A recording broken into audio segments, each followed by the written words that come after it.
Halo, Assalamualaikum warahmatullahi wabarakatuh. Kembali lagi bersama dengan saya, Andika Hendra Mustaqim. Kali ini, di video ini kita akan mendiskusikan tentang salah satu tema yang menarik, yaitu tentang komunikasi perlindungan konsumen atau Dalam hal ini, ketika kita pernah berbicara tentang dalam perspektif konsumen, dalam perspektif pelaku usaha ataupun pengusaha, dalam perspektif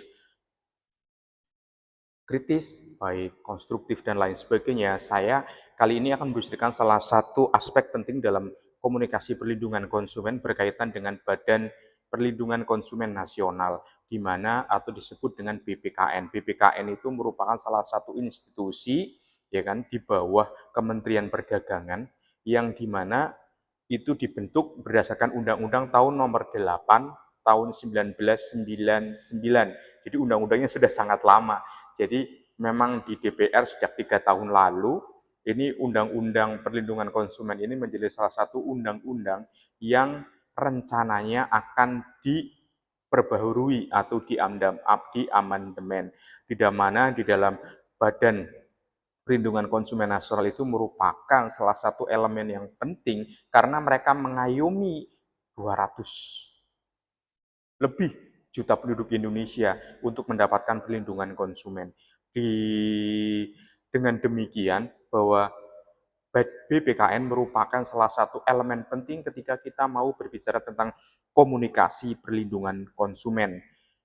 Di dalam Undang-Undang nomor 8 tahun 99 tersebut tentang perlindungan konsumen, setidaknya yang saya baca itu ada 7 tugas ataupun 7 fungsi yang berkaitan dengan Badan Perlindungan Konsumen, di mana Badan Perlindungan Konsumen itu dibentuk itu kan juga berdasarkan adanya keputusan Presiden tahun 2013, itu anggotanya sekitar 23 orang, baik unsur akademisi, baik unsur LSM, kemudian pada unsur pemerintah, dan ada unsur apa lagi ya, unsur tenaga ahli ya, unsur tenaga ahli. Seperti apa sih tugasnya? Yang pertama itu tugasnya itu adalah memberikan saran dan rekomendasi kepada pemerintah dalam rangka penyusunan kebijakan dalam bidang perlindungan konsumen. Jadi ini berkaitan dengan BPKN. Apa itu fungsinya? Fungsinya yang pertama itu memberikan rekomendasi. Rekomendasi atau saran kepada pemerintah berkaitan dengan perlindungan konsumen. Jadi ketika ada saran, ketika ada rekomendasi, berarti basis ya kan, basis dari tugas BPKN itu adalah penyusunan kebijakan. Jadi policy. Penyusunan policy maka itu harus diperkuat dengan adanya research and development. Bukan hanya riset berbasis survei, mendengarkan suara masyarakat, suara publik seperti apa yang diinginkan berkaitan dengan perlindungan konsumen, tetapi riset-riset itu yang bersifat holistik dan bersifat komprehensif, di mana riset-riset tersebut berkaitan dari mengatasi masalah dari hulu sampai ke hilir, mengatasi masalah dari hulu sampai ke hilir. Dengan demikian, bukan hanya bersifat sepotong-sepotong semata dalam melakukan perlindungan konsumen, bukan hanya berbasis kepada sesuatu hal yang viral, sesuatu hal yang menjadi perhatian publik semata, tetapi yang bersifat komprehensif karena kerja dari BP merekomendasi dan kebijakan yang kepada pemerintah itu lebih bersifat solutif. Jadi bukan hanya menganalisis semata, tetapi solusi-solusi yang diberikan oleh BPKN dalam perlindungan konsumen itu menjadi hal yang diprioritaskan karena ini menyangkut tentang kebijakan publik. Selanjutnya, tugas yang nomor 2 yang seperti dalam memberikan rekomendasi adalah melakukan penelitian dan kajian. Melakukan penelitian dan kajian. Karena itu elemen akademisi itu menjadi sangat penting, apalagi mereka yang sudah bergelar doktor, sudah terbiasa riset. Kajian ini berlaku untuk perundang-undangan. Jadi BPKN ini juga mungkin juga ya saat ini, karena saya tidak pernah wawancara, tetapi mungkin juga itu melakukan penyusunan atau membuat naskah akademik berkaitan dengan undang-undang amandemen undang-undang Undang-Undang Perlindungan Konsumen. Jadi dalam melakukan kajian ini bukan hanya bersifat kuantitatif penelitiannya, tentunya juga penelitian yang bersifat kualitatif.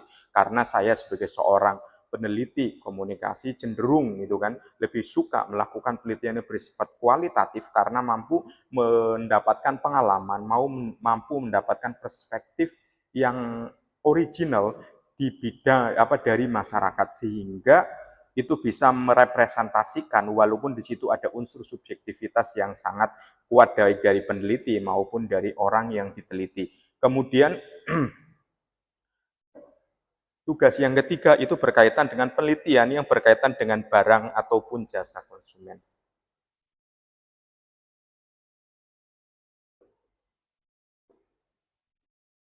Kita ketahui bahwa penelitian untuk berkaitan dengan perlindungan konsumen itu harus terjun ke masyarakat. Dengan demikian, BPKN, tanda kutip, terutama dalam faktor komunikasi, lebih ditekankan dengan faktor listening, social listening. Jadi bagaimana mampu mendengarkan. Bukan hanya mendengarkan, kita ketahui bukan hanya dengan wawancara, mendengarkan bukan hanya dengan bertanya, mendengarkan bukan hanya dengan terjun ke masyarakat, tetapi social media listening itu menjadi sangat penting. Tidak perlu ataupun menunggu adanya laporan, menunggu adanya keluhan, tidak perlu, tetapi dengan social listening sebenarnya penelitian yang berkaitan dengan barang dan jasa konsumen, keluhan-keluhan masyarakat itu menjadikan bahwa BPKN itu bisa mampu bergerak dengan cepat, bergerak dengan cepat, bergerak dengan mengutamakan pelayanan kepada publik karena penelitian ini menyangkut dengan ke konsumen. Kalau penelitian ini menyangkut dengan konsumen, berarti berkaitan dengan BPOM, seperti itu masalah obat kadaluarsa, obat adanya malpraktek kedokteran. Jadi itu menunjukkan adanya perlunya kajian mendalam, perlunya pendekatan pendapat yang lebih komprehensif, pendekatan yang lintas sektoral. Ini yang tidak kalah luas yang berkaitan dengan komunikasi, yaitu menyebarkan informasi melalui media. Di sini tidak jelas ya, hanya media doang, media mengenai perlindungan konsumen dan memasyarakatkan sikap keberpihakan kepada konsumen. Jadi ini melalui media. Ada apa tujuannya? Yaitu tentang perlindungan konsumen.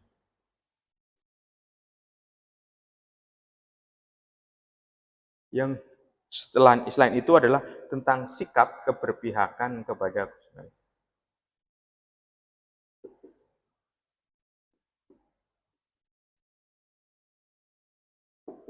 Jadi nomor 4 ini umumnya itu ditambah berkaitan dengan literasi. Bagaimana tidak jengah-jengahnya saya melihat ketika baik di medsos ada podcast, kemudian ada banyak podcast ataupun BPKN sendiri punya YouTube ya, ada podcast yang menjelaskan tentang literasi media. Literasi media tentang perlindungan konsumen ini menunjukkan bagaimana literasi itu sebenarnya sudah berjalan di media massa juga masif, media sosial juga masif, dan yang menjadi pertanyaan adalah bagaimana apakah selama ini itu literasi media yang sudah dilaksanakan itu sukses atau tidak gitu kan. Itu kan perlu diukur.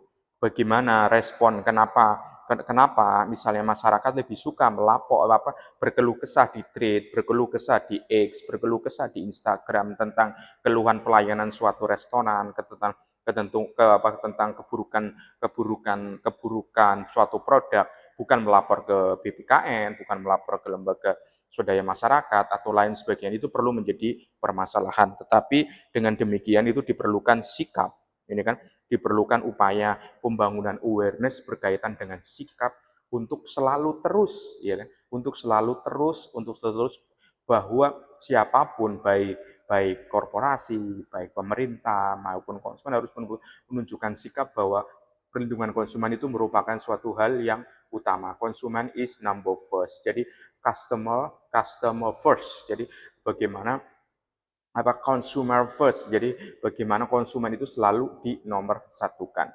Kemudian ini ada nomor 5. Nomor 5 itu menerima pengaduan.